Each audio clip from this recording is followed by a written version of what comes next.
ver, cuando pensamos en Benito Juárez, casi siempre se nos viene a la mente esa imagen del personaje de bronce, ¿no? Una figura histórica como inmóvil, allá en el pasado.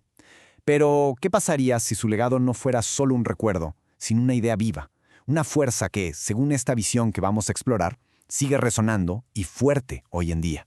Y esta frase, sacada de un discurso conmemorativo, es la clave de todo, de verdad. Fíjense bien, la propuesta no es nada más recordar una fecha, sino invocar una presencia. Es un llamado a traer una idea del pasado directamente al presente, para que nos sea útil aquí y ahora. Y que quede claro, esa presencia no es como un fantasma del pasado, para nada. Es un conjunto de principios que, se argumenta, hoy son más necesarios que nunca. O sea, se nos presenta a un Juárez no como una figura cuya obra ya terminó, sino más bien como una brújula para el futuro de México.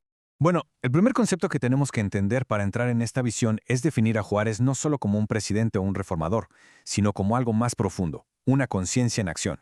Ok, ¿y qué significa ser una conciencia en acción? Pues es tomar una postura activa.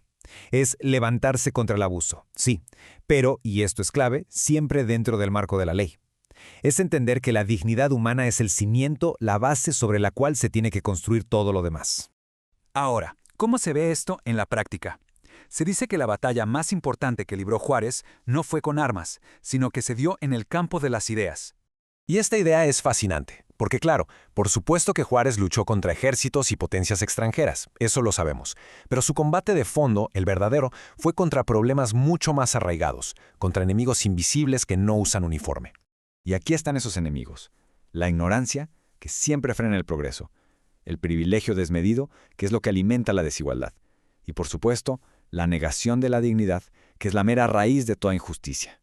Estas eran las estructuras que Juárez de verdad quería desmantelar. Para entender de dónde venían sus ideas, su base filosófica, podemos ver su pensamiento desde dos grandes tradiciones que realmente formaron su visión del mundo. A ver, chequemos esta comparación. Por un lado, la tradición liberal, que nos dice que la libertad se gana, no se regala, y que el Estado debe ser un árbitro, no un opresor.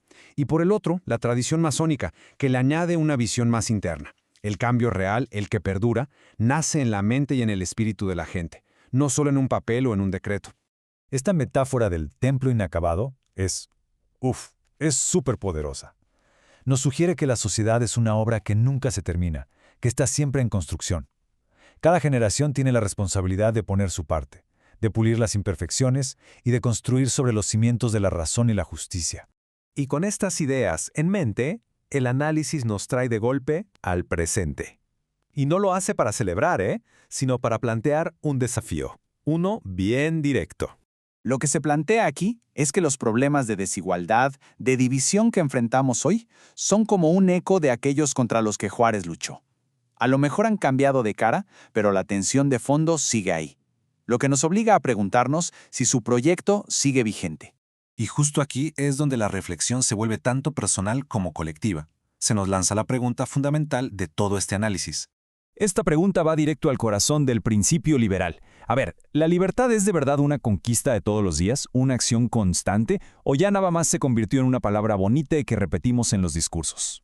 Y finalmente, la pregunta sobre la justicia. ¿Es una realidad que se puede tocar?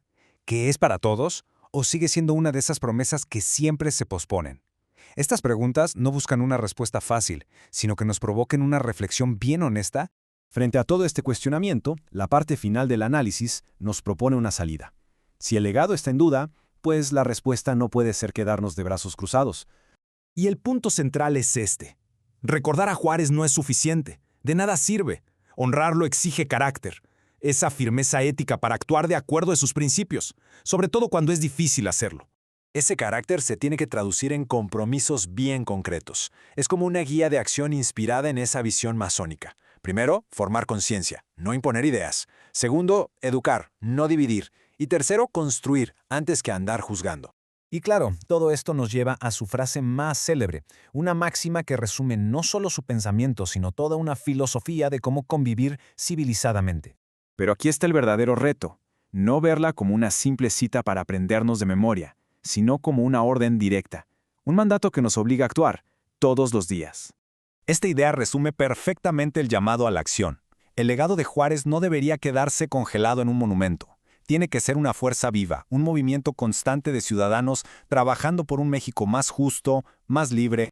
Así que al final la conclusión es bastante clara. El verdadero homenaje a Juárez no se esculpe en piedra, se construye con las acciones de cada día. Es una obra que, como aquel templo, sigue inacabada y está esperando que cada quien aporte su parte para continuarla.